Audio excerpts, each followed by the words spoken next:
मैं जैसे त्रिशा शर्मा वाला केस देख रही हूँ इंस्टा पर, जैसे कोई भी रील स्क्रॉल करते हैं तो रील्स आ जाती हैं, ठीक है। तो उसके हस्बैंड की जैसे वीडियो आती है, वो जैसे मास्क लगाकर आया है। अगर वो बंदा इतना ही अपनी वाइफ के लिए दुखी होता तो वो ऐसे आराम से ऐसे मास्क लगाकर इतना, मतलब ऐसे आ रहा है जैसे कोई क्रिमिनल, जो पक्का क्रिमिनल होता है ना, जो जिसको क्राइम करके कोई फर्क नहीं पड़ता, वो वैसे ही दिख रहा है। तो इससे साफ पता चल रहा है कि वो ड्रग्स लेता है, ठीक है। उसने इसी चक्कर में अपनी वाइफ को समझा नहीं और उसे मौत के घाट उतार दिया है। अगर आप खुद ही सोचो, अगर नॉर्मल लाइफ में कोई किसी वाइफ की डेथ हो जाए, हस्बैंड कैसे पागल हो जाएगा, ठीक है ना, जिसकी वाइफ की डेथ हो जाए, ठीक है, कोई बीमारी से हो, कोई ऐसे ओल्ड एज में हो, दैट्स अ डिफरेंट स्टोरी। पर अगर किसी बंदे को, नॉर्मल इंसान को ऐसे पता चले कि हाय मेरी वाइफ ने सुसाइड कर लिया, तो उसके हस्बैंड को कितना बड़ा झटका लगेगा खुद को संभालने के लिए। But he is not bothered at all.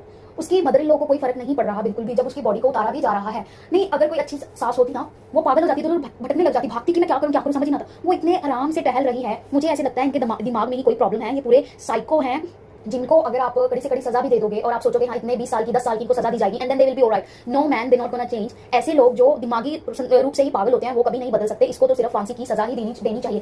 और सिर्फ उसके हस्बैंड को ही नहीं, ये जो जज बनी हुई है, आई डोंट नो ये जज कैसे बनी, मुझे लगता है कि सिर्फ किताबी कीड़ों की, जैसे किताबी कीड़ा होता है इंसान पढ़ लिख कर वो बन गई शायद जज, बट एक इंसानियत, ठीक है ना। इतनी ओल्ड एज में आपको दुनिया की समझ आ जानी चाहिए, और आप इतने सीनियर होकर भी आप ऐसी स्टूपिड बातें कर रहे हो अपनी बहू को लेकर, जो अब इस दुनिया में भी नहीं है, ठीक है आप जज हो, पर be bit sensitive man. You know, कुछ ह्यूमन वो होता है, एक ह्यूमैनिटी होती है अंदर से जो आती है, वो बिल्कुल भी नहीं दिख रही है। पूरा का पूरा ट्राई कर रहे हैं लॉज के साथ कि कैसे अपने आप को सेव कर सकें। तो इनको लॉ की पूरी तरह नॉलेज है, बिकॉज शी वॉज अ जज, ठीक है, उसका बेटा इसी लाइन में है। तो इनको पूरी तरह नॉलेज है कि कैसे कैसे लीगली वो इस चीज को हैंडल कर सकते हैं। But all the world knows who is responsible for her death. So please take action, take a strict action, और उसको फांसी की सजा होनी ही चाहिए। That's it.